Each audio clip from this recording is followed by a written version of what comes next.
Everyone, I want to call this meeting of the Governance Committee to order. We'll start with a roll call. Councillor Tabor? Here. Councillor Lombardi? Here. And I'm Councillor Cook, and I am here.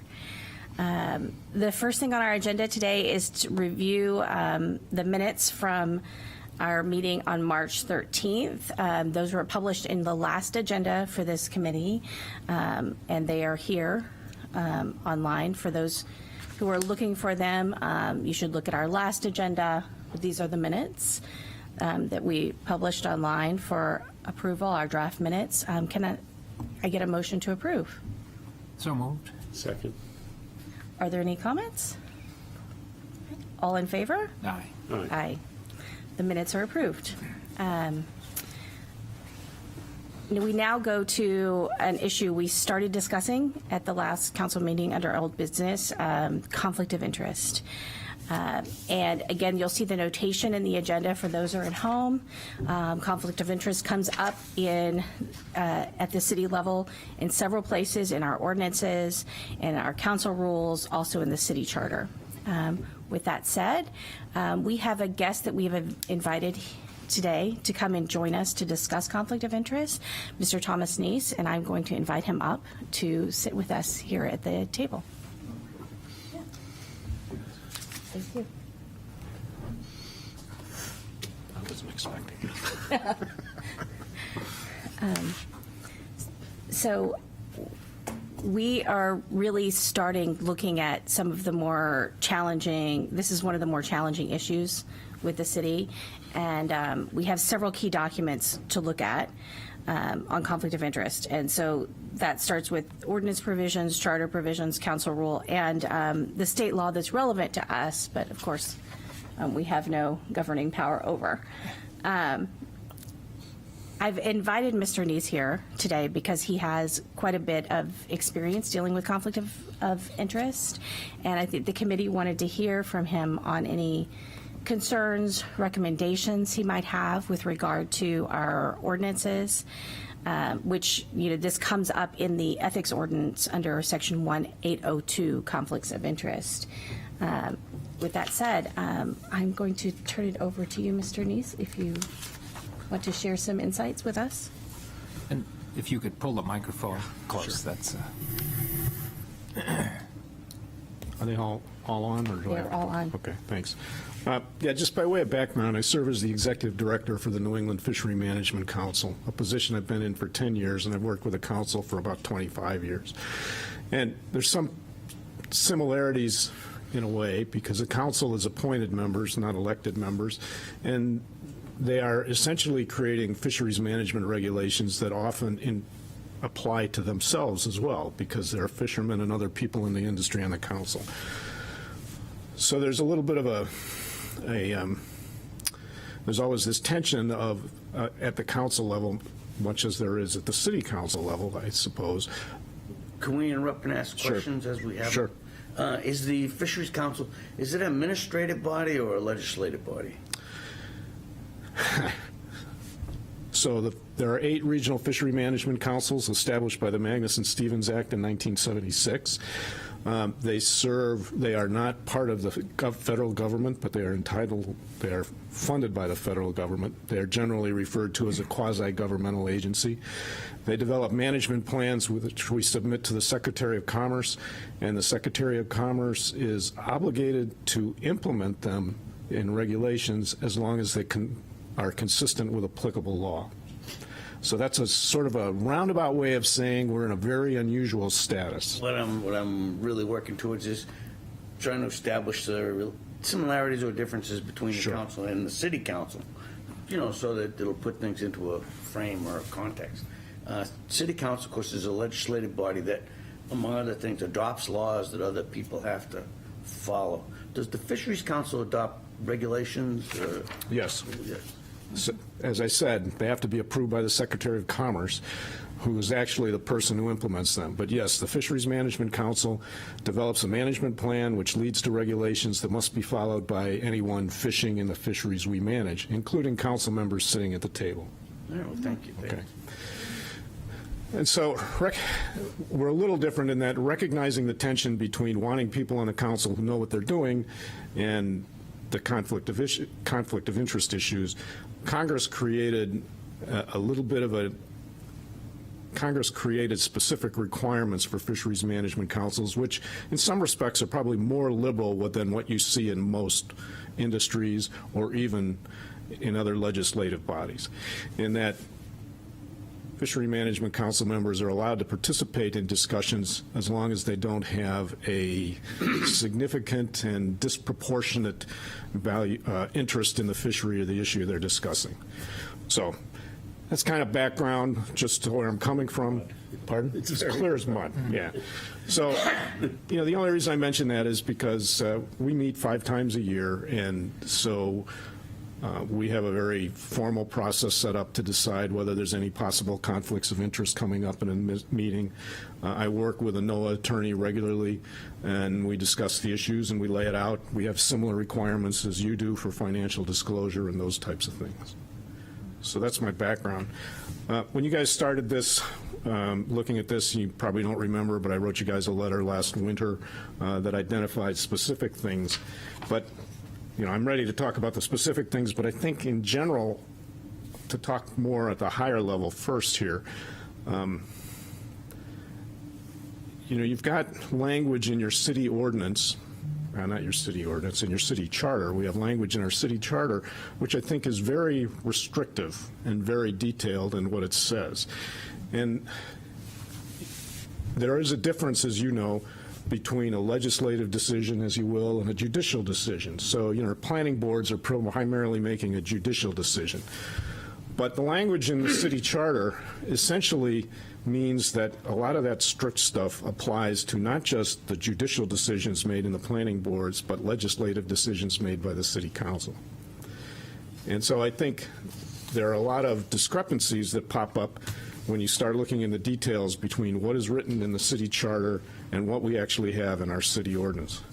I think there are also some questionable comments in, I have to be careful here, I'd have to check my notes, one or the other about possible penalties that are allowed that are somewhat perhaps in conflict with New Hampshire RSAs that are provided here. But more importantly, perhaps than the details, is I think that work needs to be done to make sure everything's clear so everybody knows what the rules are. And I don't mean just the councilors know what the rules are, but so the public knows what the council's members and others in the city are adhering to. And the other thing is I think this has to be not just a question of what you write in your ordinances, but how you administer it. I don't actually know how you administer this program on a routine basis, but I know what we do. As I said, we have a very formal process where we evaluate what's on the agenda to determine if there's a possible conflict of interest and someone may need to recuse themselves on. All of the opinions are written that we get from our attorney, and all those written opinions are public. Our financial disclosure forms are posted on our webpage so everyone knows what financial interests people have or what possible conflict of interest, not just financial interest, that there could be. For example, if you're in an organization or an officer of an organization that may have an interest in the results, that has to be declared.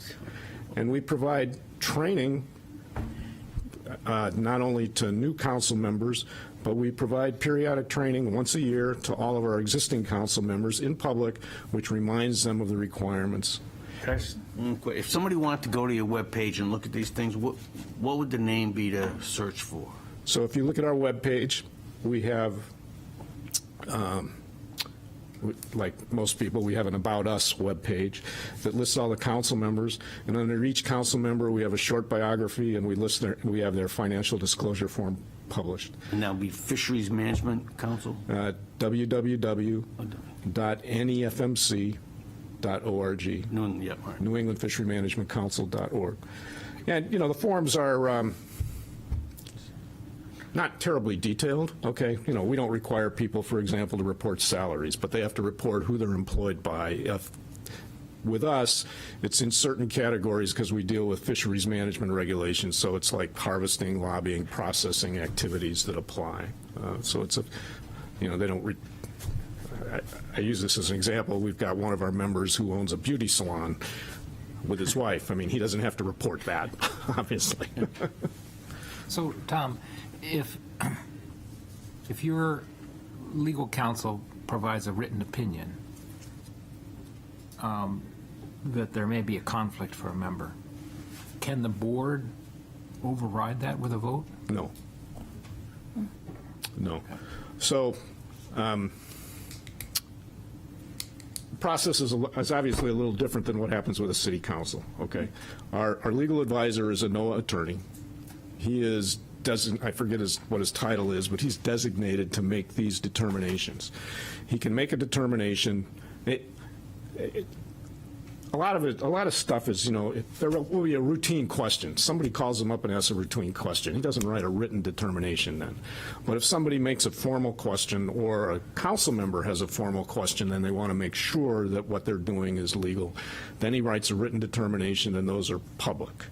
The council member has the ability to appeal that up the chain to a higher level in NOAA General Counsel's office. So, there's this avenue that you obviously don't have because you don't have, you don't have the same chain. You don't have the same process. We also have some rather unusual rules, I think, compared to some conflict of interest rules where in most instances, not all, a council member who may have a conflict can participate in some of the discussions but can't vote. And they can say, well, if I could vote, I would vote this way. And in a lot of, there's a one very narrow exception where they have to leave the table and they can't participate in the discussion at all. But that's happens, but it's very rare. Is that dependent on financial interest? Well, the one where they have to recuse themselves is what they call a matter of particular individual concern, which happens occasionally. I'll use an example. We were trying to implement a electronic logbook requirement, and a company was hired to teach that, and they were going to hire one of our council members to conduct the training. And so there was an obvious conflict there where if this passed, he would get hired to conduct the training. So he couldn't participate in the discussion or anything because that was a matter of particular individual concern. Are there any findings of conflict or potential conflict that are non-monetary? Yes, there can be. I'm trying to think of an example because most of them are monetary, I think. But they're not always monetary to the individual. They may be monetary to the individual's organization. Right. But yeah, I said there can be, but thinking about it, I think all the ones I can think of recently have had some sort of monetary connection Okay. that I can think of. Okay. Would it be better for you if we left you alone rather than interrupt with these questions? No, I basically, I think, said what I wanted to say at the start, unless you want to really get into details of what's in writing now. But I think the general overview, I've pretty much said what I want to say. I think the main point, which isn't really rocket scientist, right, is the rules need to be clear. Both the public and the members that are subject to them need to understand what they are. And, I think there's some value to making sure the determinations and the financial disclosure forms are readily available and public to the public, so they know what they are. Well, everybody here read your letter, and we have all got it, and we believe, I'm sure we all believe you have substantial relevant experience, and we're trying to get that from you. I had a question on, one of the things that struck me that you said, probably the first thing you said, was that there were policies and ordinances and guiding principles, but then there's also the administration of the process, and I think that's an important piece of it, and maybe you could talk a little more about that.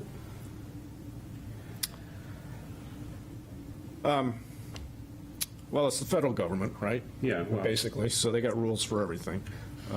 But we have, We have a few. so I didn't go into it because I don't know whether that applies here. You know, I talked to you about you have to have a significant financial concern, or they have different regulatory language, statutory language, to significant and disproportionate impact on you, and whether good or bad. So, you know, we have federal regulations that describe in great detail how you attribute ownership to somebody, which it's not a typical issue here in New England, but is an issue in Alaska, where you have major companies like Trident Seafoods, and, you know, you have multiple owners, and, you know, do you attribute all of the interest of the company to someone who's sitting on the council? If he's an employee, the answer is yes. If he's an owner, the answer is, well, no, probably not, you know, and it depends on what his ownership level is. So in those instances, on the financial disclosure form, they have to describe what their ownership interest is in the company. So there's tons of details like that that you may or may not need here. There is a national level, obviously the regulations, national level policy that apply to all the councils. All the councils are supposed to have a review of the agenda before a council meeting that describes what goes on. There are 8 regional councils. They all have a NOAA attorney who's assigned to them as, I think what they actually call him is the designated official, who's required or authorized to make these COI determinations. They are not challengeable by the council itself. The member or the person who's subject can appeal them up the chain. You know, a conflict generally does not, if we find out about a conflict afterwards, it generally does not overrule the decision that was made. You know, there's not like a retroactive that we do away with it. Even if it is the deciding vote, I don't think we do that. I mean, we usually find these out ahead of time. When you, I'm sorry, I didn't mean to interrupt. Go. How many members? 18. Oh, okay, so, We have 18 members. Membership by council varies, but ours has 18 voting members. The chair, as is, typically does not vote because we have so many members. But When you do find or you have found conflicts on the council, what kind of penalties or remedies do you have available? we have almost none, okay, bluntly. So the remedy is the person is supposed to recuse themselves. Well, if you find out about it ahead of a time, they're supposed to recuse themselves from the vote. Yeah. Okay. But a council member can only be removed by the Secretary of Commerce. So we cannot remove him, we cannot fine him. There are probably some administrative penalties that could be implemented. I don't know that they ever have been because we've never really had that situation. Our council members, our chair assigns council members to committees. New England uses a lot of committees, our council does. And conceivably, you could be, you know, the chair, if you violated a conflict of interest rule, could remove you from any committee assignments, you know. But we have very few penalties available to us, bluntly. Thank you. This actually is very interesting because this is one of those gray areas in New Hampshire where we have RSAs that say, you know, the remedy is to the court removal. Our charter says something different, and the charter, and I wouldn't know, our legal counsel here might have a better idea. The charter might have been in place before the RSA, and we might be grandfathered or not grandfathered with regard to, you know, the charter allowing removal. But then the ordinance, we've been careful to kind of not be too direct about that because there is a conflict between our charter and the RSA on removal or not. That has not been, I think, determined at the court, but we have neighboring cities who have removed individuals. So, which I imagine we will. Everything that the see chair just said is correct. Yeah. There are conflicts in the laws, primarily occasioned by the fact that they were adopted at different times in different places, and they have not all been resolved in court. and that's where they ultimately have to get resolved. We're trying to avoid that as much as possible. A good way to think about it, I feel, is that the city charter, which is the source of a lot of this, and is the source of the council's authority to act, city council's authority to act, is basically on the same level as a state law, maybe an eighth of an inch below it, if there was a direct conflict. But the city charter is, in a sense, a state law. It's adopted under authority of state law, et cetera. So that is the approach we would take if the dispute arose. So this is a challenging area, I think, for us, that final piece. Thank you so much for providing this explanation for us of what you do. I think that what the plan is now today is to start going through the conflicts of interest ordinance directly. And I don't want to spend too long on this today, but about the next 20 minutes, starting to go through this, where we sit, and we would invite you to share your thoughts as we go along, if you're comfortable doing so. So with that said, that's where I'm going to start, section 1802 in our Code of Ethics ordinance, the conflict of interest section in particular. And for those at home, just a reminder, this is the section we did not address when we addressed the ethics ordinance last year. So we said we would come back to this, and here we are. The first section of 1802, 1802A,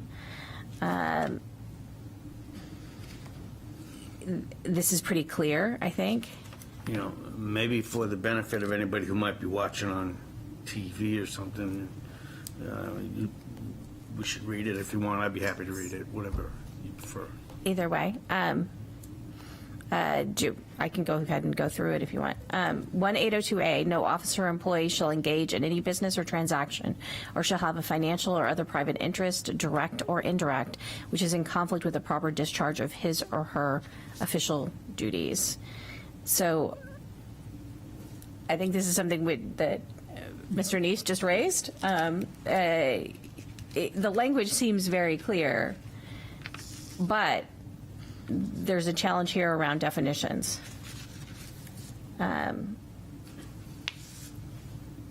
Financial or other private interest, direct or indirect, which is in conflict with the discharge.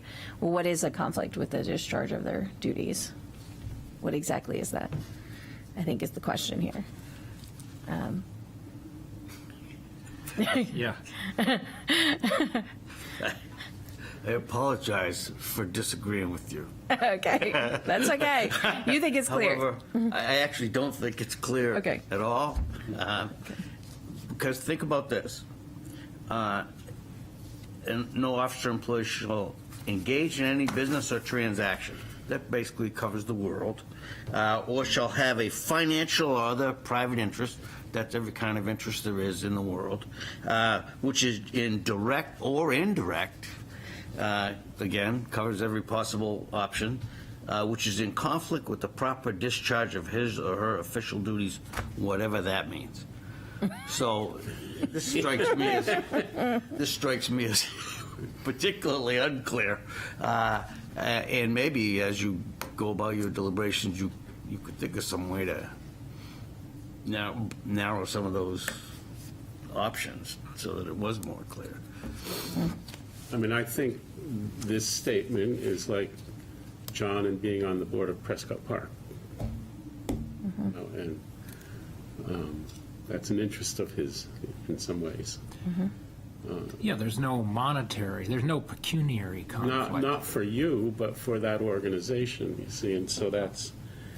But I feel it's a direct conflict because I have a fiduciary role as the board chair to do what's best for the festival, and that may conflict with my council role.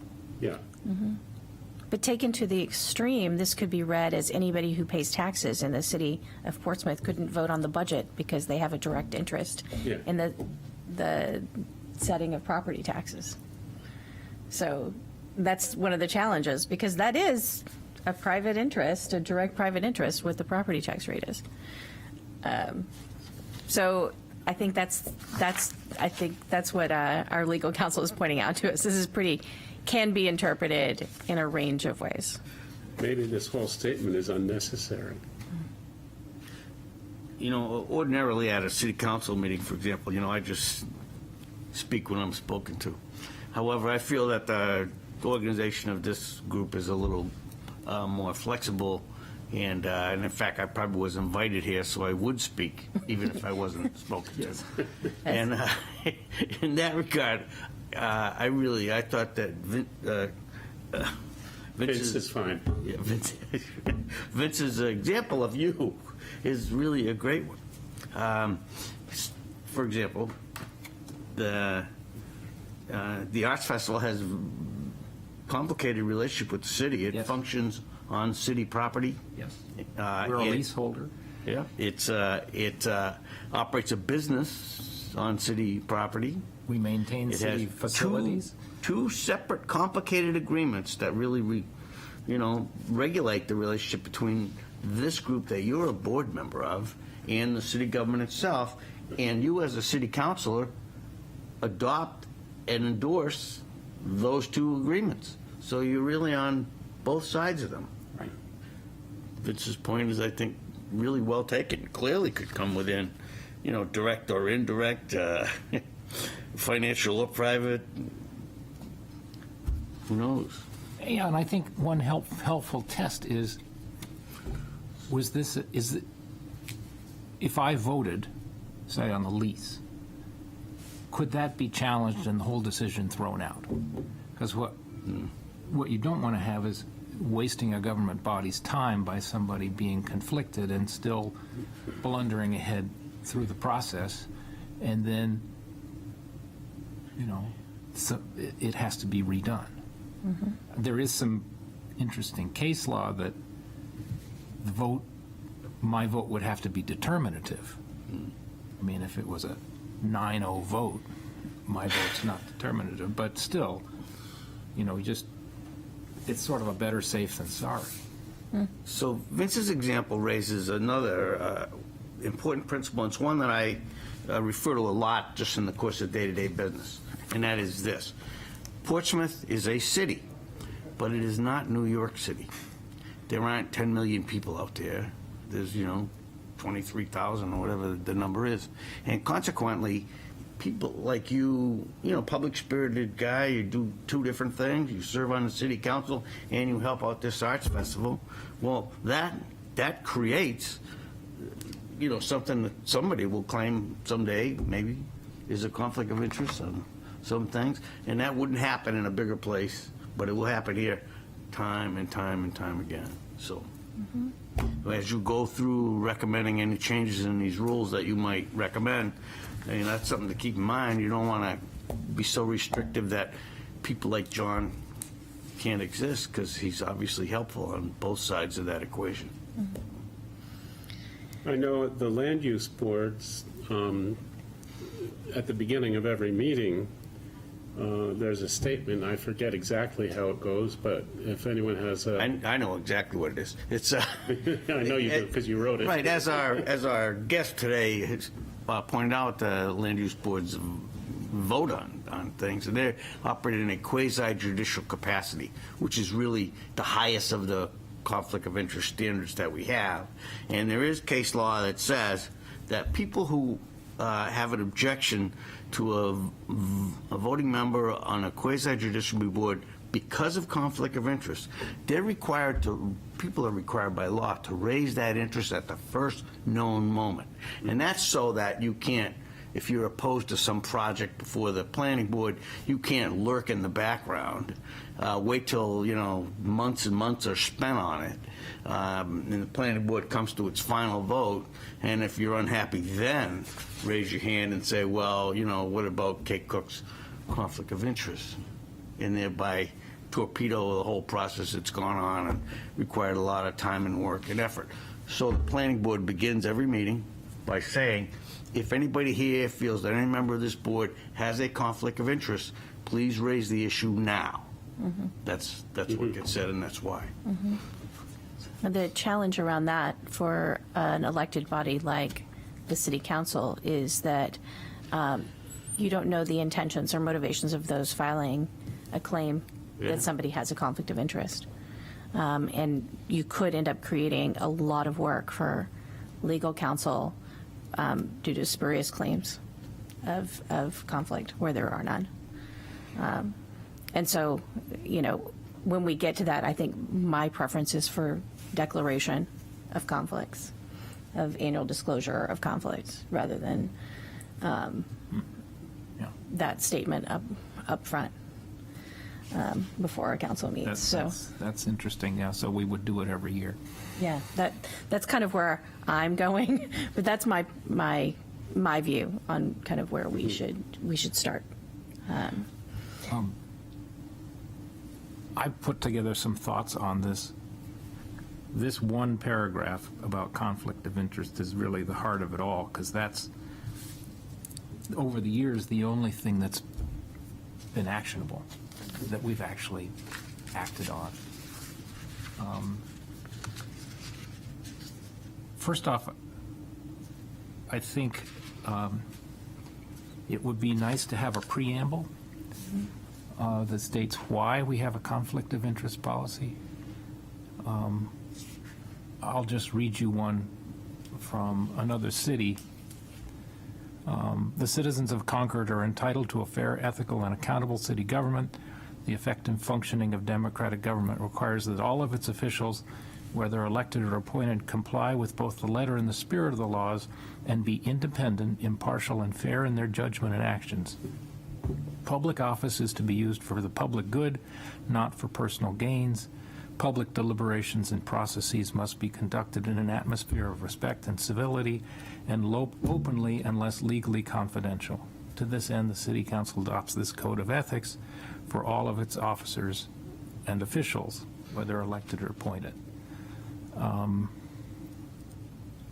So, I think that I like the language about public offices for public good, and then we're going to try and set down the standards for that so that anyone in the public or who's in office or who's an employee can clearly understand the boundaries.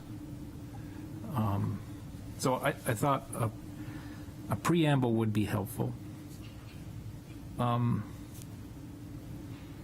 there's the question of how direct the monetary or pecuniary conflict is. And, NHMA has this wonderful Knowing the Territory, which is a whole section of case law on conflict of interest. But one of the key principles that's come down through the court cases is that the financial conflict needs to be direct and proximate, not indirect and, not approximate. As opposed to what's stated in this first paragraph. Right. So we've had the case of a restaurant owner on the city council having to weigh in on something that affects all restaurants citywide. Now, is that a conflict? How direct is it? As opposed to this affects my restaurant only. So, we should think about how direct a pecuniary conflict needs to be. So a preamble, some language. Well, there's some great language in the state statute that clarifies that. It says that the person involved should have no more financial benefit than any other citizen or taxpayer.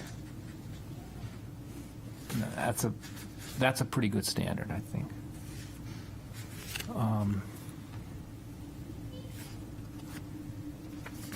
I think it's helpful, third, because people file conflict of interest charges all the time, or complaints, or they write letters to the newspaper. So far, the only statutory conflict in New Hampshire is around pecuniary interest. But there's apparent conflict.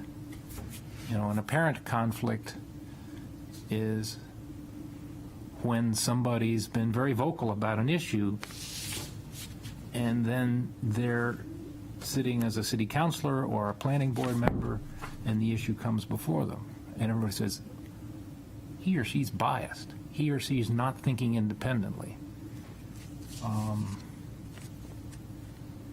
And I think for a legislative body, that's apparent conflict, but not a conflict. We run on things. We say we're going to do things. We say what we want to be elected to do, and we have an obligation to live up to our campaign promises. And so I think with a legislative body, you know, again, going to the Concord ordinance, it says, defines conflict of interest, an actual conflict when a person takes an action or makes a decision that would affect his or her financial interests, business, or those of a family member. Well, let's not get into family member yet. That's a whole other thing. But the very next sentence is, an apparent conflict of interest is one that does not affect a person's financial interests, but does call into question his or her objectivity and independence. That's all it says, but it just makes that discrimination of a conflict of interest versus an apparent conflict of interest. I think there could be times that the apparent conflict could rise to such a level that, you know, a member of a body could be perceived as not able to act independently or impartially. I think the only way we could handle that would be like the planning board, have that called out, or, you know, have a mechanism where the body itself can raise that and say, well, Mr. So-and-so or Mrs. So-and-so, can you actually be impartial on this? So my thoughts were some preamble. Why do we want an ethics ordinance and a conflict of interest definition? Something that makes clear the monetary interest is greater than that of any citizen or taxpayer, which seems to me a clearly definable threshold, a relatively clearly definable threshold. And then discrimination between a conflict of interest that's direct, personal, and financial, and versus apparent, which is, you know, somebody's statements or views. I don't know if those help us get a better ordinance, but those were my thoughts. You know, I think especially the discussion around actual versus apparent is an important one that we need to make sure we distinguish between a legislative body and other bodies within the city. Legislative versus quasi-judicial is important, an important distinction to make there, because we also, we have several people serving not just in, well, they're not in a legislative capacity, but they're advising the legislative entity on committees, and we appoint them because of their direct interest.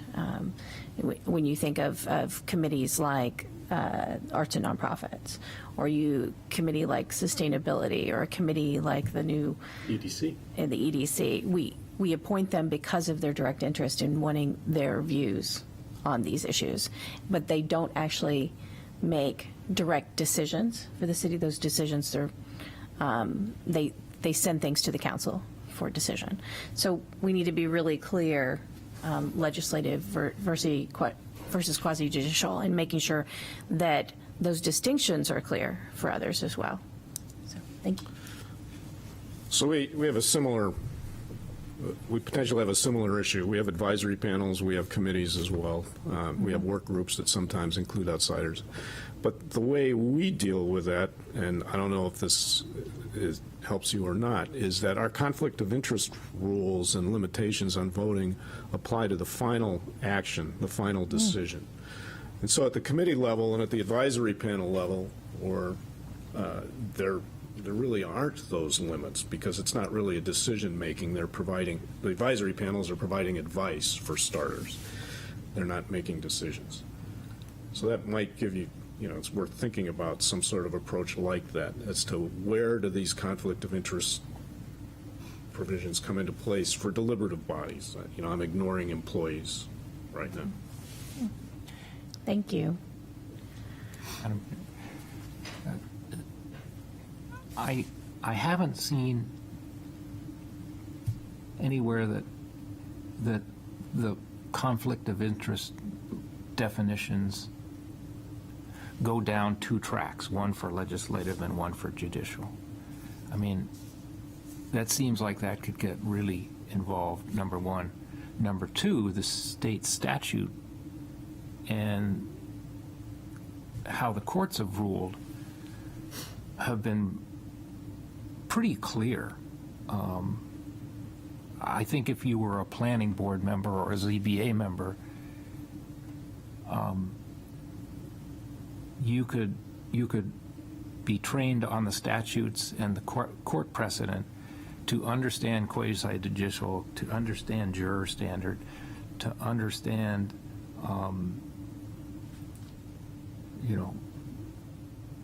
the need to act and think independently and impartially. It is a higher standard than the legislative body, but I'm not sure we have to write a whole separate one for that. Maybe just some language, like a sentence that says, and there are additional provisions for quasi-judicial bodies in the RSAs. Yeah, I'll ask Bob. Yeah. I would think there's actually 3 tracks for you to think about. Okay. Quasi-judicial, legislative, and employees. The current ordinance rolls them together, uses the phrase officer or employee throughout, which just rolls them together, and they're really, the duties of an employee are really, I think, different than the duties of a city councilor or a quasi-judicial board. And so maybe an improvement over what we have now would be to find these things in those 3 tracks. And I would also add one other thing. When it comes to employees, almost entirely, with some limited exceptions, employees of the city are members of collective bargaining units, which have, among other things, every collective bargaining agreement has its own disciplinary provisions required to by state law. So that would affect what you could adopt as an ordinance with regard to employees, because I don't believe you can supersede their collective bargaining agreements by your act, whereas with regard to the quasi-judicial members and the city and the legislative members, you can. You have specific authority to do that. So. I have a question. There might be a difference between quasi-judicial and city and elected, and that is, if someone does have a financial conflict, but wants to express an opinion about something because they believe it's the right thing to do for the city, but then recuse themselves from the vote. Is that what happens there? Well, I think that Councilor Cook began this meeting by describing what you're about to do as a challenging or a daunting task. And she understated the situation tremendously, and that question kind of points it out. Here's the rule on that. With regard to a legislative body member, it's not particular issue, because legislative members are entitled to have positions and take positions, and taking a position doesn't require that you recuse yourself at all. You get elected because of your positions, you can stay. Quasi-judicial, however, quite the opposite. You are not supposed to enter a quasi-judicial decision, or no one is, with a preconceived idea of what the result would be. Or, as John had pointed out, you really shouldn't even do it if you appear to have some, perhaps, if you would appear in the mind of the average person that your vote is in place already, then you shouldn't serve in a quasi-judicial capacity. And if you think about it, quasi-judicial means like a judge. And judges shouldn't be hearing cases if they think the defendant's guilty. The police got better things to do than arrest innocent people. So, if you can't be like the judge and neutral, then you should recuse yourself. Now, if you're a quasi-judicial member and you recuse yourself for any reason, the question then comes up, and it's your question all the time. Can a Board of Adjustment member recuse him or herself, then step down and speak from the podium in favor or against the application that caused them to recuse themselves?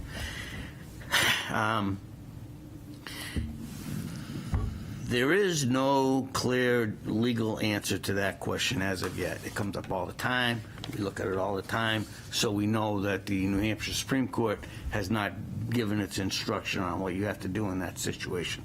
However, in the city's legal department, we do have a very clear recommendation that we always make, which is a board member who recuses him or herself because of a conflict should not speak to the application before the board because of the appearance. If you're the person who has an application and some board member gets off the board, walks around to the podium, and then speaks against you, you will feel that you have been unfairly treated, because you'll feel that that person who got off that board has greater influence on the board than the average member of the public. And so to avoid that appearance of impropriety and the appearance that the board is not acting fairly, because it'll put more weight on one of its own members' statements than it will on anybody else's statements, we invariably recommend in the city's legal department, don't do it. So. And does that, let me just follow, now, does that apply to a city councilor making a recommendation to a quasi-judicial board? In my, this is, now you're slicing it even finer. I know. Yeah. I think if a city council appears in front of the Board of Adjustment and says something, or a mayor should appear in front of the Board of Adjustment and says something, well, that councilor or that mayor is going to be seen as having greater influence than an average member of the public. So it's not a great situation from a conflict of interest analysis.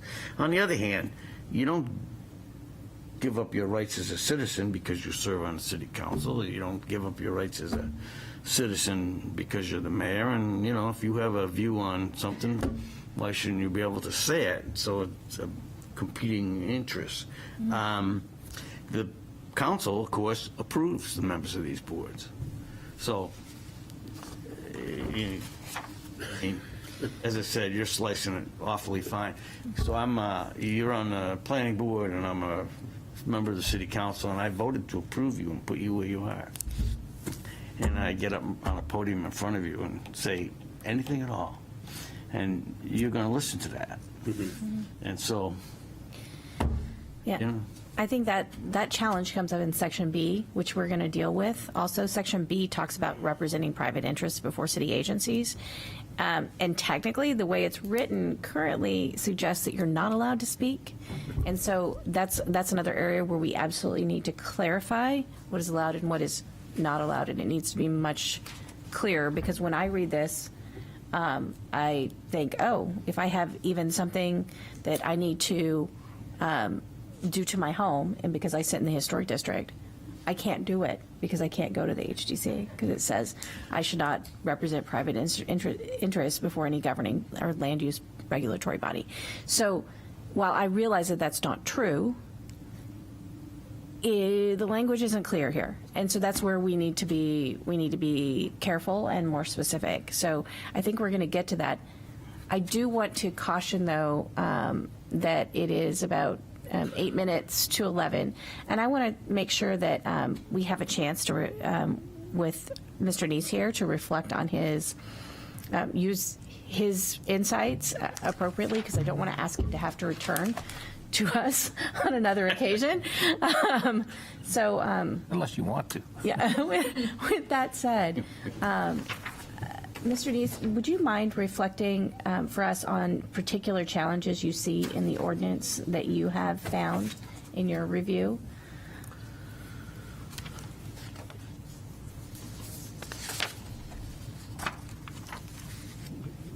Sure, I'll start with 1A, and I think somebody touched on it, but we didn't talk about it. When you talk about private interests, we're very clear in our world that private interests includes those interests of your spouse or minor child. And I don't know that that's clear in our ordinance as to what that means. I know Yeah, there it is is some, not clear in our ordinance. there's some case law that talks about spouses, but you might want to clarify that. You already mentioned 1B, which is it's unclear, so I won't go over that. I was struggling a little bit to understand, I think, Section D, disclosures of interest in legislation, because it's not clear to me what this means. It says a counselor who has a direct or indirect financial or other private interest in any proposed legislation shall publicly disclose the nature and extent of such interest. But it seems like other sections of the ordinance say that you should be recusing yourself if you have those. This sort of implies that if you disclose them, what happens? Do you then have to recuse yourself? It leaves it an open-ended question. To some extent, 1E is the same way. When you get down to F and it talks about gifts, I'm just a little surprised that there's nothing that says what you could get in total, right? As long as any gift is less than $100, can I give you $99 every day of the year for the rest of the year? Obviously not, but that's not what the ordinance says. And I struggle to understand what the last sentence in that section is supposed to be referring to. I've looked at it a number of times. I mentioned it in my letter earlier. It's not clear to me. The paragraph is talking about gifts less than $100, and then it says this provision does not apply to campaign contributions of less than $100. Well, why would it? Right? It just doesn't seem to make a lot of sense.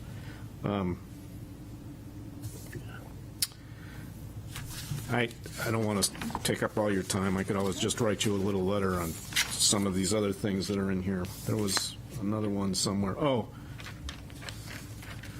So I'm a firm believer that these financial disclosure statements, which are identified as being a public record, and I assume that means if you want to go down to the city clerk's office, you can look them up. I'm a firm believer that they should be on your webpage, on your city council webpage, under each council member. They are written in such a way they don't disclose a lot of private information other than your relationships, much like we do, and it would make it far easier for the public to know where they are rather than to have to go down and make an appointment to see the city clerk to read them. Mm-hmm. I'm also a little surprised that it says they're updated annually.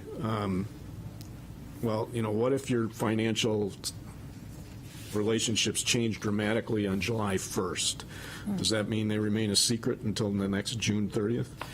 So I would recommend that you have something in there that says if there's a change, you know, that has to be updated within a certain time period.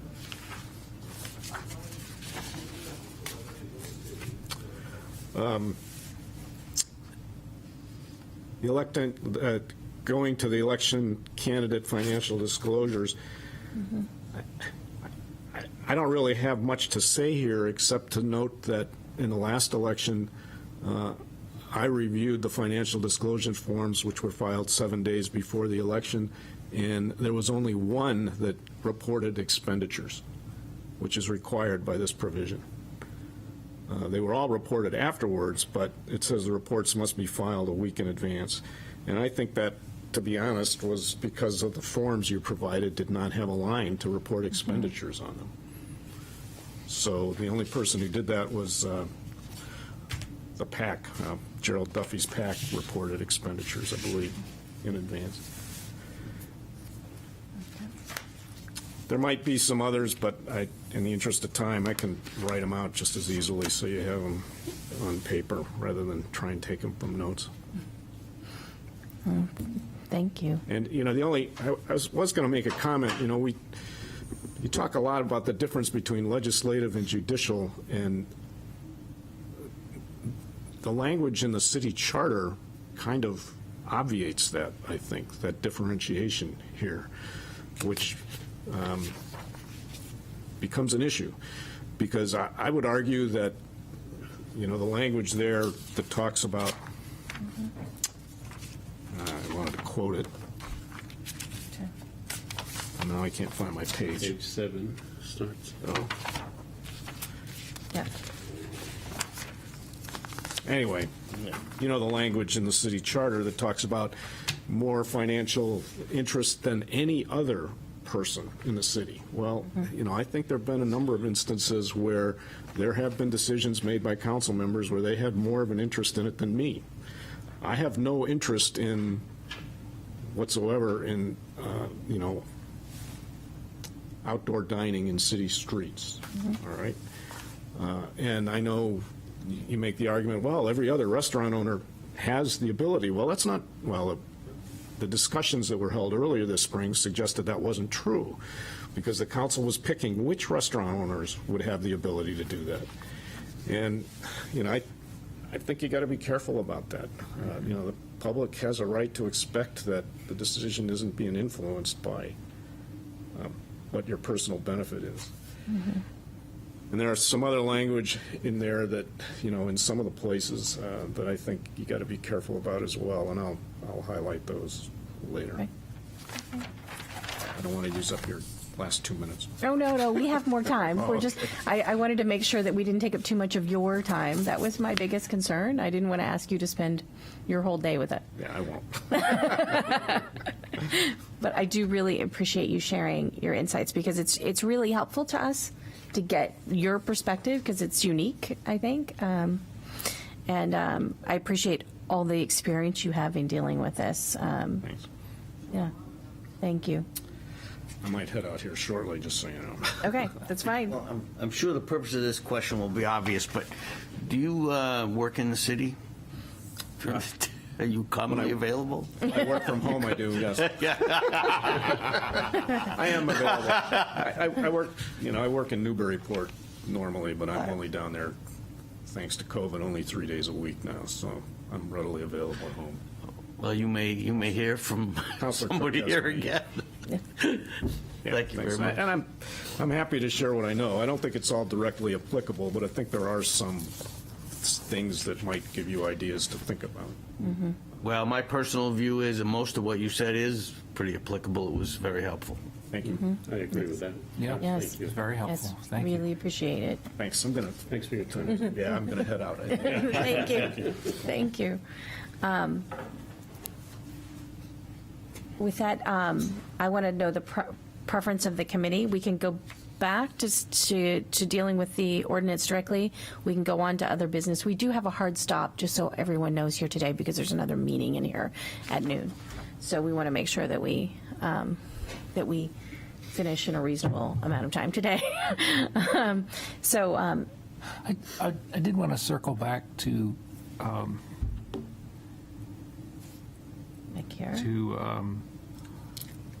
gifts and favors. Okay. Gifts and favors. So that's section 1F under that's 1802F.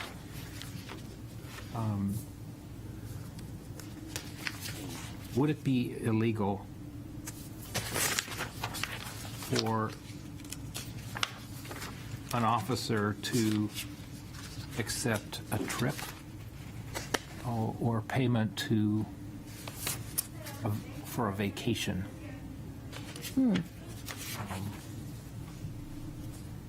I would read it as yes, it would be illegal, but be interested in Bob's take. Well, Can you say that again? I didn't Well, hear you. we've been hearing a lot in the news about public officials getting fancy vacations and trips, Justice transportation. Oh, yeah. And, you know, well, he's just a good friend of ours, but, you know, what do you talk about on those trips? And is it a special privilege that you're getting because of your public office? And is that going to color your... So I just wondered, it seems like we should have clear rules about that. Well, it strikes me that the key element is from whom that gift comes. All of us, I'm sure, at least I hope all of you receive gifts of over $100 in value all the time. And it's not generally violation of anything. Unless that gift comes from a person, firm, or corporation which, to your knowledge, is interested directly or indirectly in any manner whatsoever in business dealings with the city. Exactly. Okay. Yeah, and if it is, then that's not a permissible gift under this ordinance. And there's a level of subjectivity to that. I mean, you know, it's what you know when you get this gift from somebody. Do you know that they have an interest in city business at all? And if the answer is yes, then there's a problem. Right, so, you know, a developer says, I'd like to host you two for a weekend at my vacation home in Nantucket or something. And that developer has business before the city. That's entirely hypothetical, but Well, that's not a made-up situation. When I was in another city working for another city in the state, two members of the legislative body were convicted of accepting vacations, Wow. expensive vacations, and yeah. Well, there you go. But I think it's a different scenario altogether if you, say, for example, the Chamber of Commerce invites the entire council to attend one of their events where the ticket price is $100 but invites us as guests, then because they want the council there rather than having any direct influence, then is that a gift of $100 or more? And I think that's really that's a question. Do they have anything pending before the city? I don't know. They're contracted with the city. So then you have to, this is, I think, where the call is a difficult one, because the city does pay, my understanding, a contract with them for services around tourism. So can you accept that gift? Do you need to disclose it? We get gifts from local organizations in the form of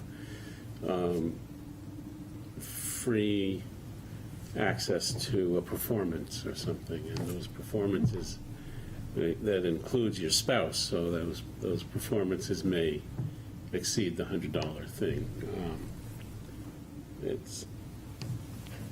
And we get them all the time. Right. I don't know how to. I've gone to some, and I keep wondering, is there, but as far as I know, they don't have anything in front of the city, so I Right. assume that's okay. Right. How is someone to determine that? I guess is the question. Well, I would think if you know there is something, then, Right. but if you don't know of what, then Right. it doesn't seem to be that it's for influence. If you don't know they have something before the city. But I don't know that, if that's the ordinance. defendable. The ordinance I have in front of you has been unchanged for 40 years that I can testify Yeah. to, probably longer than that. And I feel that the reason that it hasn't changed in 40 years is not because it's perfect. Quite the opposite. There's all kinds of issues and problems in there, and they've already been discussed here this morning. I think the reason it hasn't changed in 40 years is it is so difficult to make the decisions you have to make to recommend these changes, and that too has been very clear here this morning, so. There we go. No, and there is, We hit the pause button on that note.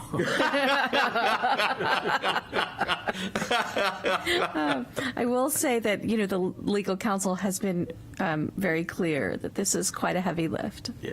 To go through all of these and to change them. But I do think that there's definitely some improvements that we can make, at least around clarity Yeah. in a few places. And if gifts and favors hasn't been changed in a number of years, we can also determine if that $100 limit is where we want to stay. That is where we stayed, I should note, on the donations policy, on $100. So that might be exactly where we want to be, but that is probably open for discussion as well. Yeah. Yeah. I thought that the preamble idea is really a useful one, and I would agree that Section A is a terrible piece of something there, and maybe just be eliminated and replaced by a preamble. Okay.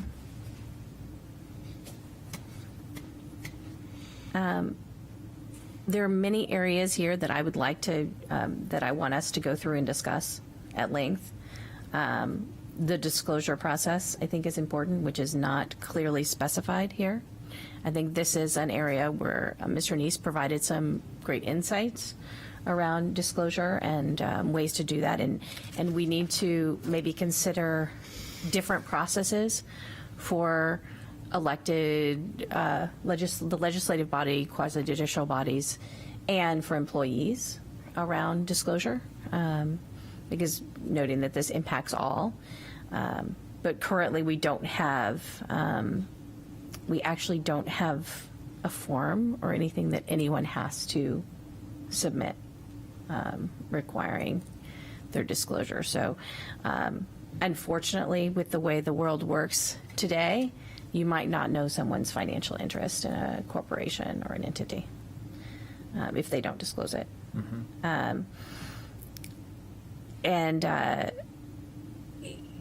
There is also this question that we do need to definitely go back and clarify.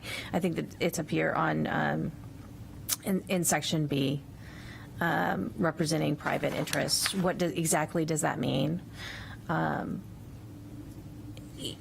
From reading it, to me, it would suggest that no city council member should be appearing before a land use board.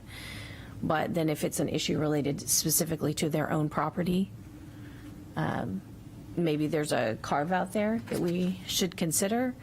Or if they're a direct abutter to a project, but that would be, a question that we need to talk about and determine whether or not that makes sense. And we also need to decide how this will be enforced. Is it enforced through the same process, the ethics process? Because this sits in the middle of the ethics ordinance. Right. So is somebody then going to file an ethics complaint against someone who speaks in front of a quasi-judicial board? It's another question that you have to ask. I think that when we get down to the bottom, we have some areas where we're doing really well. Incompatible employment is one of the areas where Portsmouth is ahead of the curve compared to some neighboring cities, where there are individuals serving in dual roles with the schools and on the council. So we don't have some of the conflicts that our neighbors have. And then, especially when we get to conflict of interest around mandatory financial disclosure, this is an area where we probably need to work with the city clerk to clarify forms, to make sure that the form meets the ordinance where it is. And so disclosures are occurring that should occur when it comes to election. And then we also have to ask if we want any additional disclosures around elections to make sure that we're following the intent of the ordinance. One of the challenges here is that the ordinance was clearly written around financial disclosure to make sure people are declaring large gifts. But then if everyone is telling everyone to make a $99 donation so that you don't have to declare it, then does that really fit the intent of the ordinance? Right. It's a loophole, is what I would say, in the ordinance. So how do we fix that challenge around elections as well? So if we desire to. So I think that's where probably we need to go next, if that makes sense to everyone, at our next meeting. If we want to kind of go through those boxes and the things that Councilor Tabor definitely highlighted for us today to address. Do we want to start there at our next meeting so that we have a chance to discuss a few other items today? Sure. Yeah. Okay. So I'm going to go back to our agenda. The next item on our agenda is administrative ordinance language cleanup. And the reason I brought this up is we started this process last fall, and when we did so, we were trying to find a way to help fix some of our term challenges around rotation of terms being off sync with what is written in the ordinance, specifying those terms. But there's some specific challenges that we have to deal with legally at the state level around our quasi-judicial bodies because the state ordinance governs the way those are appointed. And it is my understanding at this point, and I would appreciate legal counsel's correction if I'm wrong, that the only way to fix a rotation on a quasi-judicial board at this stage is to ask for a decision from the court, a remedy from the court to fix terms. And that's how it's been handled in other jurisdictions. So. Right, appointment in terms is established by state law. Yeah. However, the method of appointment is left to the local legislative body. So the city council does have some room to maneuver. And I think there are probably two different ways that you could exercise that room. And that is, first, you could adopt ordinance, which describes your procedure. And on a simpler and easier level, you can also adopt council rules and council policies that, as long as councilors will follow them, could achieve the same result in terms of staggering terms, for example. Mayor is critical in this analysis in either case. So you would certainly want to get some input from either past or present or future mayors. Because if the mayor is the key person in making these decisions. And this was one of the challenges. If you will remember, we did bring in past mayors in January to discuss this here. And there were some differing opinions on where we should be with regard to trying to change appointments or make these recommendations around, shortening terms of new appointees or not, and how that weakens the power of the mayor, which is a challenge for the council. And so at this stage, we need to kind of decide how we want to move forward with these recommendations. One of the things that I have kind of quietly started doing is recommending to certain committees that they think about their committees that are not quasi-judicial, that they think about the fact that their terms are not staggered and whether or not they want to address that themselves as a committee. with a request to change the end dates on some of their terms, so that they have a healthy stagger, which the committees can request this. I would think actually that most of them are probably not quasi-judicial, traffic safety, trees and greenery. You could do that. Yes. I guess I have the question about, would it be cleaner to have the court do it? Or is that, and what would that entail? It would take it off of us, for one thing. But is that a kind of an onerous process to have? Well, the court do it? clerk would only have whatever authority the city council or the city manager gave to the clerk. So you have to, at least in some rough way, describe what result you want to see. Some things the city manager can do. The clerk works for the manager. Well, I thought you said the court. Yeah, the court, yeah, I Oh, in think, terms of appointment, I thought you said clerk Clerk, no. because the clerk keeps that list. And Yeah, no, I meant the nah, it would definitely not be cleaner to have the court do it because you cannot control the result. okay.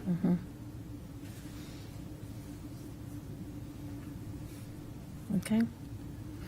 Yes, there are definitely challenges around asking the court to do it.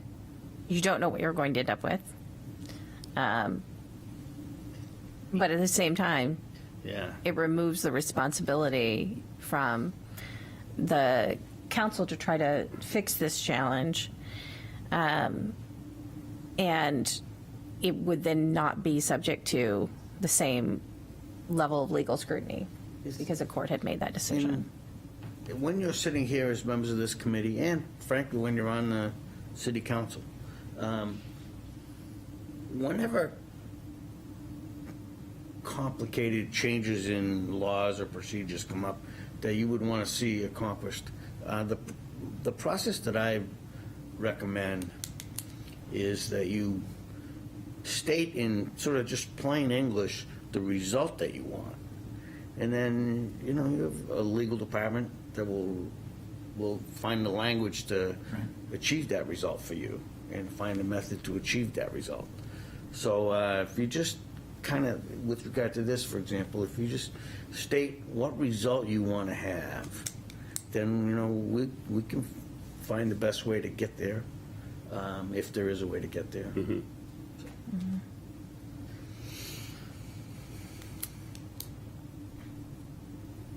So we can see the challenge that we have here. Well, I mean, I think it's, in some ways, pretty straightforward. We want to see a good stagger Right. There's continuity.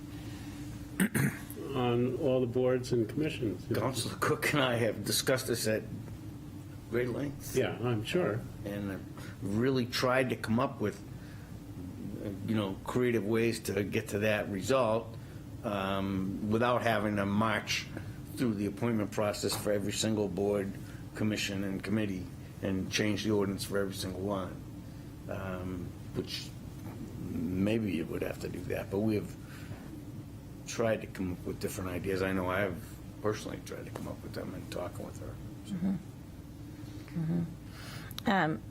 I think that the challenge here is trying to make sure that we don't, at this stage, by making any changes here, weaken the power of any mayor in particular. That was the approach. Yeah.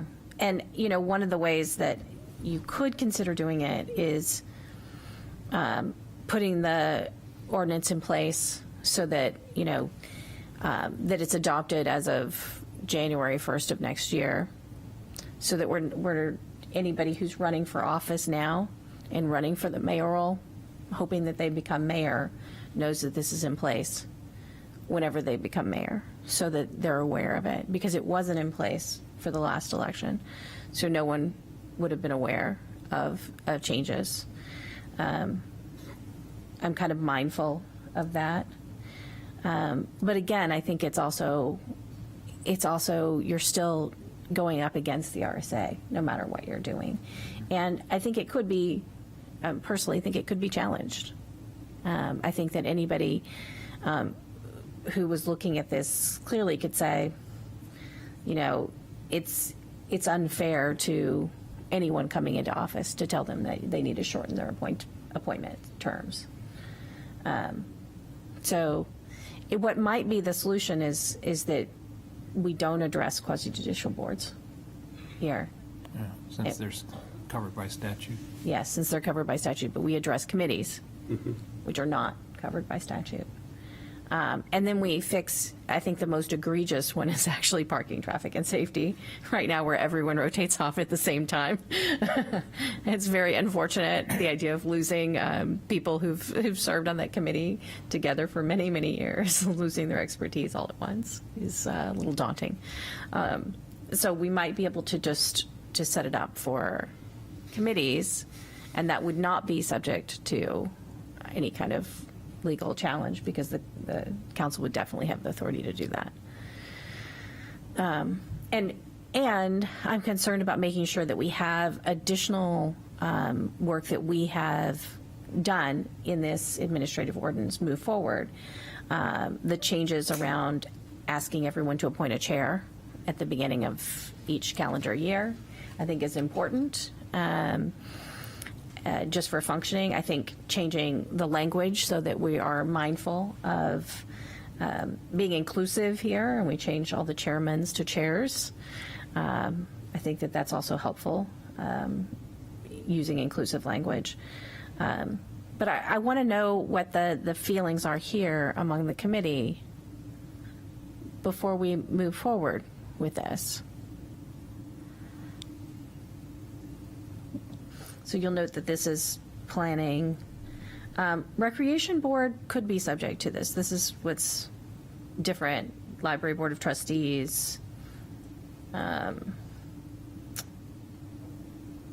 zoning, not planning, not HDC. But then once you get to Article 4, I think every entity could be subject to appointment term adjustments. Right. So, without having any legal challenge. Right. Well, I think it makes sense to fence out the land use boards and those covered by statute. I think cemetery has a statute. And then focus on the city committees. Mm-hmm.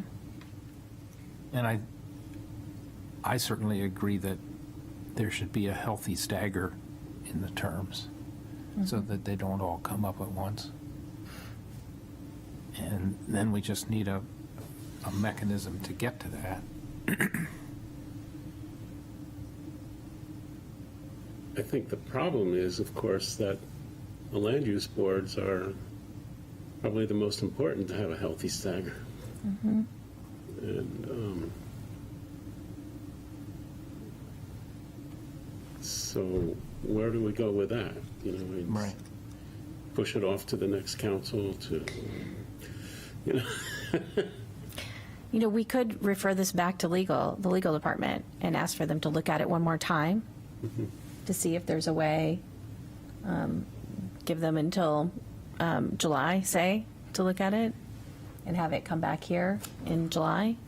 Sure. That seems reasonable.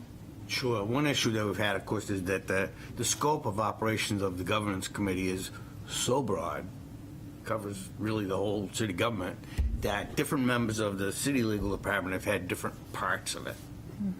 And so therefore the left hand hasn't always known what the right hand's doing, even within the city legal department, because they're different people. And this stagger thing that we're talking about now is one issue that's kind of gone around a little bit.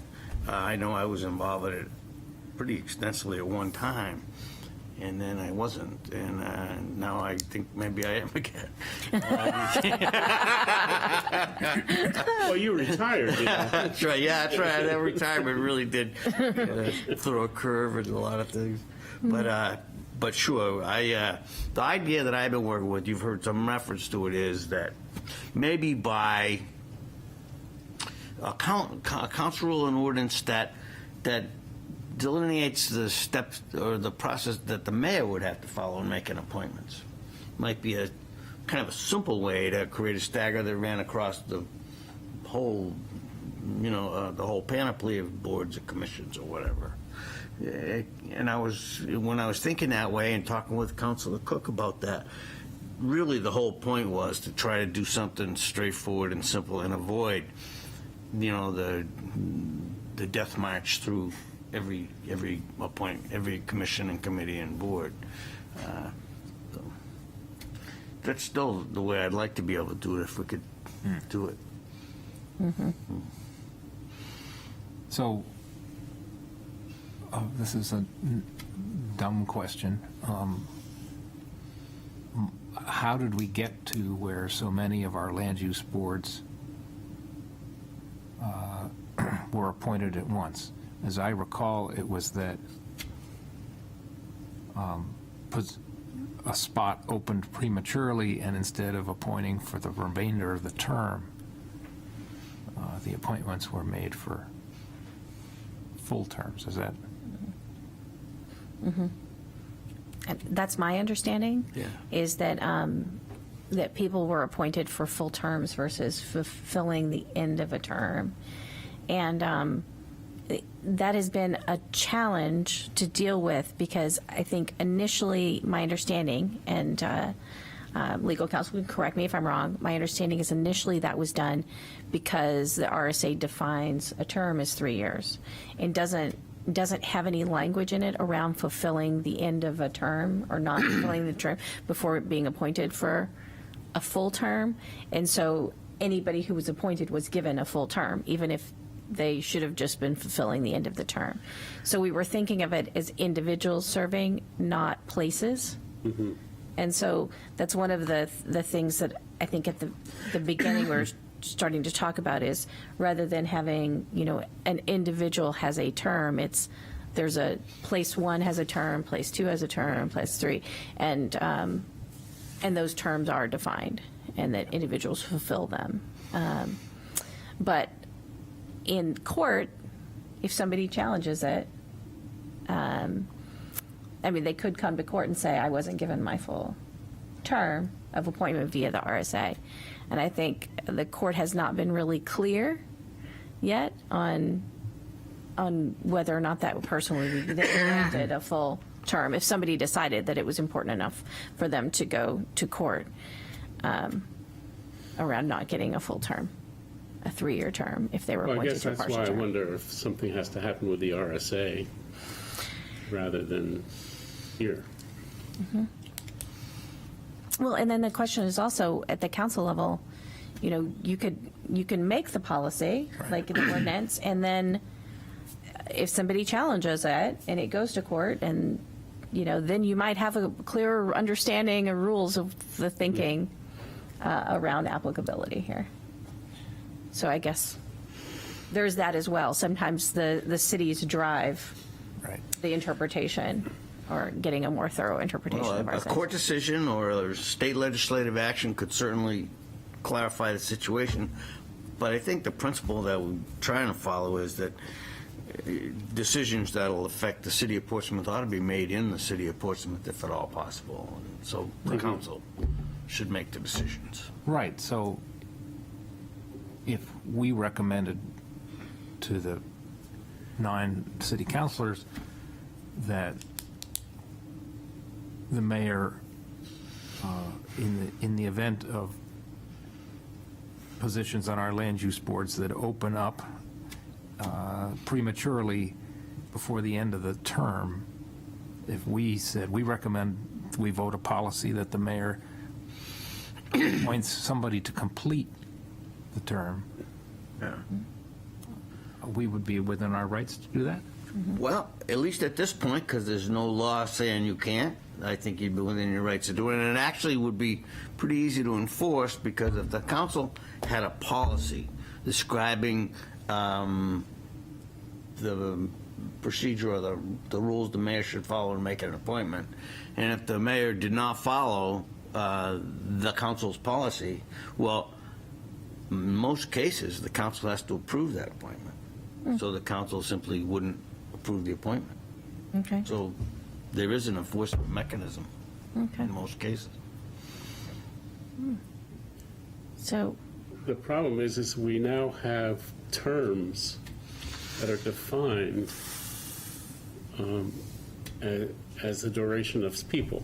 So we have to define that differently. than- Yeah, I'm sure that the way Councilor Cook described this problem as having arisen, that's the way the problem arose. And so there should be some way to fix that. so if the other counselors are willing, I would love to entertain a motion to bring this topic to, I guess, suspend discussion until legal counsel has the ability to review Right. this again, to bring it back in July for Yeah, further discussion. Send it back for, more legal analysis. And- Yeah. Do I need a motion? No.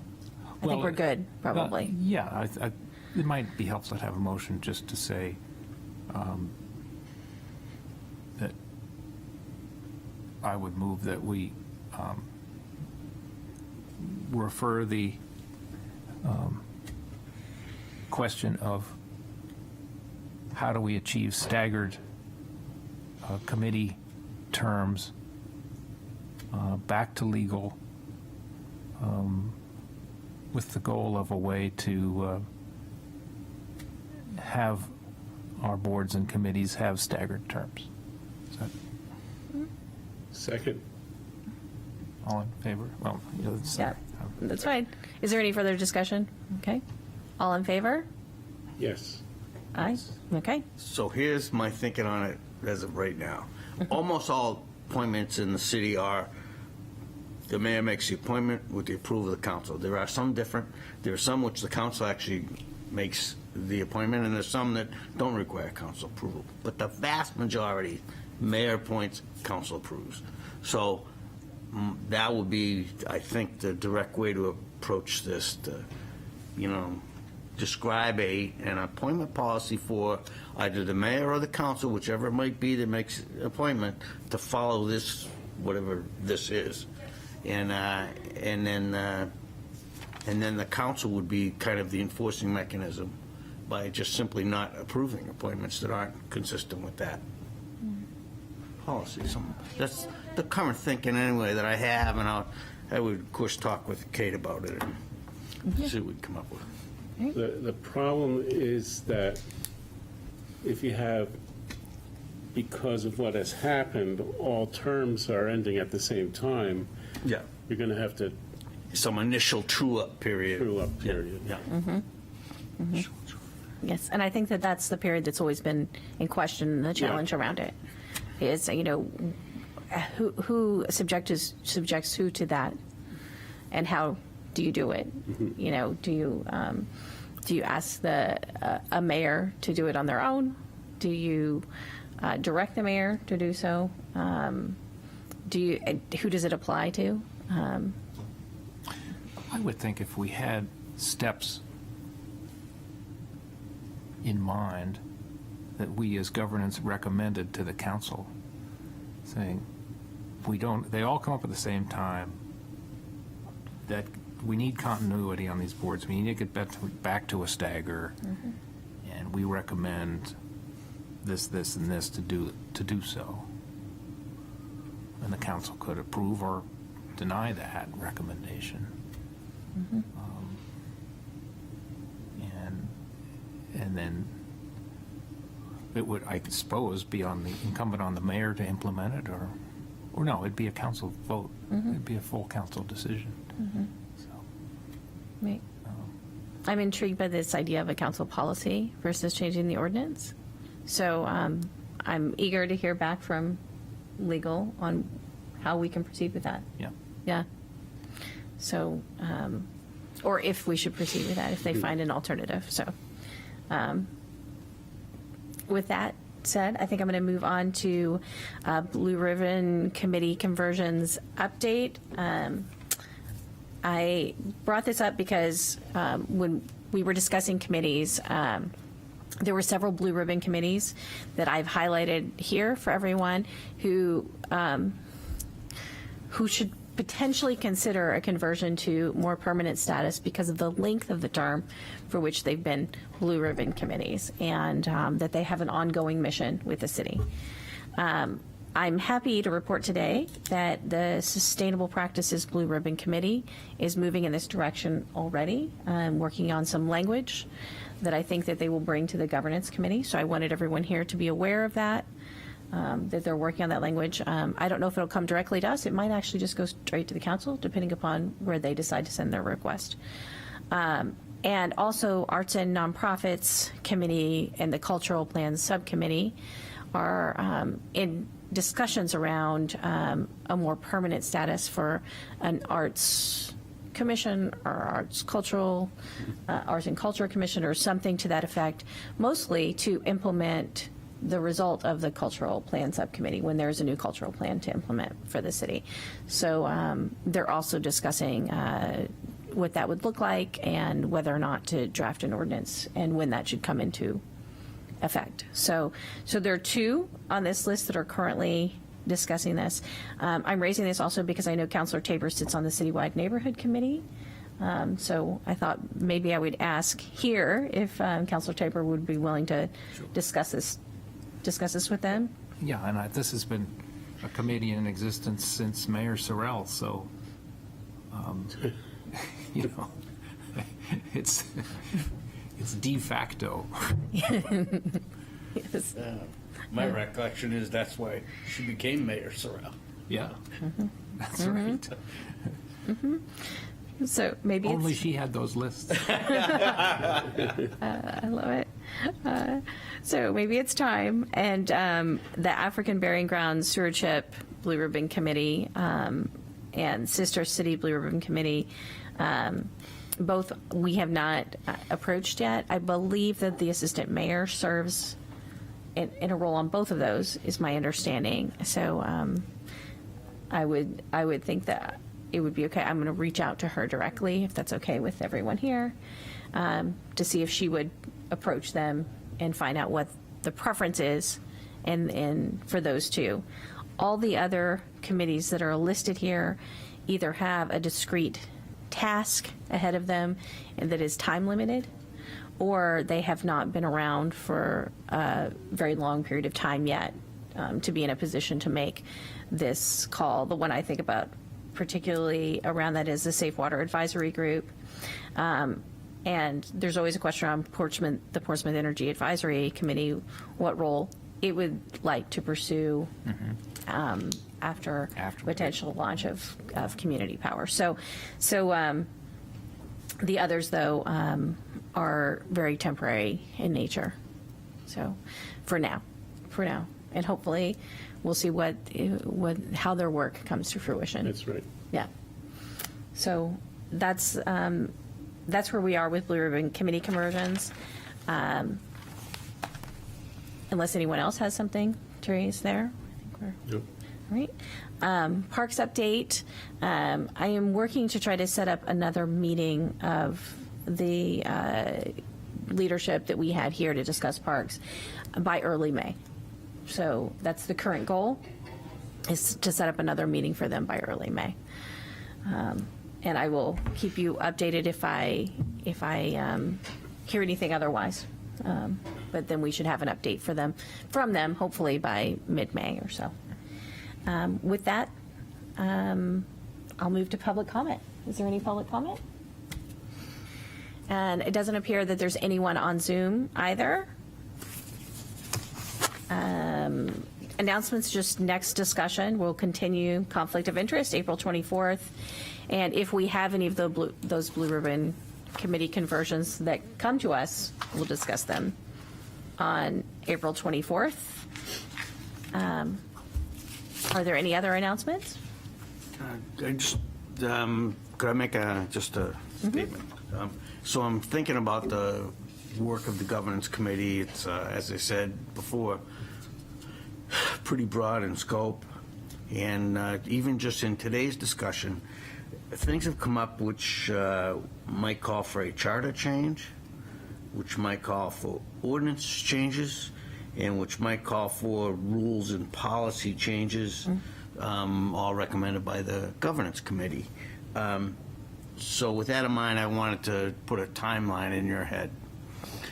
If the governance committee wanted to recommend charter changes, then the fastest way the charter can be changed is through council action recommending a charter change, which charter change would have to pass by referendum vote at the election. And as a practical matter, what this means is that if the governance committee wanted to recommend charter changes, you basically have to get that to the council by late summer. And it's pretty much the beginning of summer now, so that clock is going to run kind of fast on you. The second thing that you might be recommending, and this is, I think, almost certain, is ordinance changes to the council. And in order to get ordinance changes adopted by the current council, you need to get those proposed or recommended changes to the council sometime technically it could be as late as November, but these items are going to call for some discussion and debate and may take some time. So my recommendation is, if you are going to have ordinance changes, particularly on something as potentially controversial as conflict of interest, that you have those proposed ordinance changes to the council in the early autumn, maybe September, something like that, in order to have action by this council. And then the last thing that was discussed about potential changes that you might be recommending are council policies and rules. Council policies and rules can be adopted in one meeting of the council. So you can wait later in the year to make those kind of recommendations and still have those actions taken by this council. And so just so that you have something in your mind to be thinking about the work ahead of you. That's what I wanted to say. Thank you. I appreciate that. That's something that we need to be mindful of Yeah. right now. So with that said, is there a motion to adjourn? I had just one Oh, we're thinking. Good. administrative request. I think that we got a printout of all of the documents relative to conflict of interest. Does that exist as a PDF somewhere, if I could get that? Is that this? I just printed it. What you had online Yes. is what it is. I printed it out Yes. myself. So. Okay, Yes, I can so share. you sent it to us as chairman? I did. I can send it again. I believe it was attached. It was attached to the last meeting's Yes. documents. Document. And they're all, and for the public at home, all of these things are available online for everyone to see. You can pull up our administrative ordinances, our council rules, our city charter. So all of the information is available online, but I will make sure that Councilor Tabor has it as well. Let me look, I think I can look it up. And it was So- not with It's in the the last agenda, but it was. agenda. No, it was separate. It was separate. Yeah. Yeah. This is a courtesy to the committee. I put it together in one packet so that it wouldn't So be. it was the March, Oh, is it on email? So Yeah. let me just go through your emails to us and I'll March dig it out. 24th meeting? I Yes. think. Yeah. Yes. That's right. In there. Yes. Okay. So, yeah, so we have, It's a good document and I let it Yeah, and slide it's off only my 14 desk into the pages, trash. I will make sure that you have it. So with that, can I get a motion to adjourn? So moved. Second. All in favor? Aye. Aye. Aye. We are adjourned.